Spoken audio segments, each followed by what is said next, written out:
Medical health issues کے ساتھ ساتھ ہارمونل چینجز جو ہیں وہ بھی بڑے امپورٹنٹ فیکٹر ہیں، جہاں پر ٹیسٹوسٹرون ہے، ایسٹروجن ہے، تھائرائڈ لیولز پہ جو ہارمونل چینجز ہیں. تو اگر ہم ڈفرینٹ لائف اسٹیجز کو دیکھتے ہیں تو جہاں ٹین ایج اسٹارٹ ہوتی ہے وہاں ٹیسٹوسٹرون ایسٹروجن جو ہے نا کک کرتا ہے، انکریز ہوتا ہے. تو آپ کے اس ایج میں آپ کو اریٹیبلٹی بھی نظر آتی ہے، انزائٹی بھی نظر آتی ہے، ڈپریشن اینڈ موڈ سوئنگس بھی نظر آتے ہیں. تو یہ سمجھنا ضروری ہے فیملی کو کہ وہ اس کو کیسے مینج کریں، کیسے ڈیل کریں. پھر آپ آگے دیکھتے ہیں تو pre menstrual syndrome P M S بہت کامن ہے، لوگ بہت سمجھتے نہیں ہیں اس کو.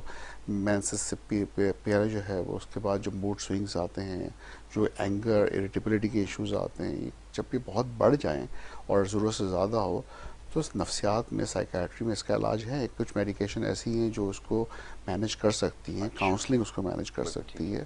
تو یہ فیمیل کو سمجھنا ضروری ہے کہ اگر یہ ایشو ہے یا فیملی میں ایسا ایشو چل رہا ہے کسی فیمیل کے ساتھ تو یہ علاج ہو سکتا ہے.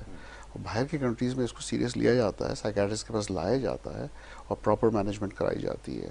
پھر آگے دیکھیں تو جب ایک عورت کی شادی ہوتی ہے، جب وہ پریگننسی سے گزرتی ہے تو بہت ایسٹروجن اینڈ پروجسٹرونس کے لیولز جو ہے نا اپ اینڈ ڈاؤن ہوتے ہیں، اور اس کے ساتھ ساتھ جو موڈ سوئنگز آتے ہیں وہ بہت کامن ہیں.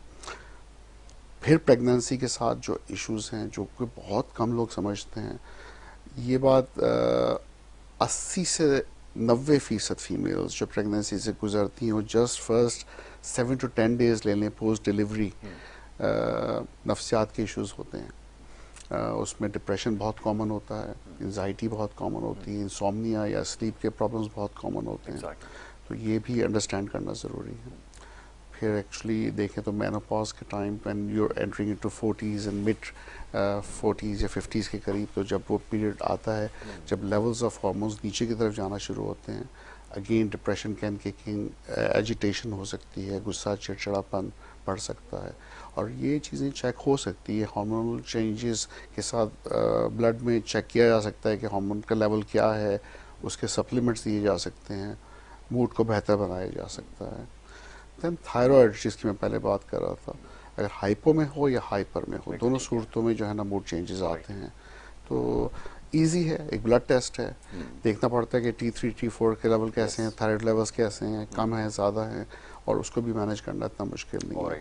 سو ان شارٹ جو ہے نا یہ دیکھنا کہ ہارمونل چینجز کے ساتھ اگر ویٹ چینجز آ رہے ہیں تو پھر لوگوں کو چاہیے کہ سائیکیٹرسٹ کو ضرور دکھائیں.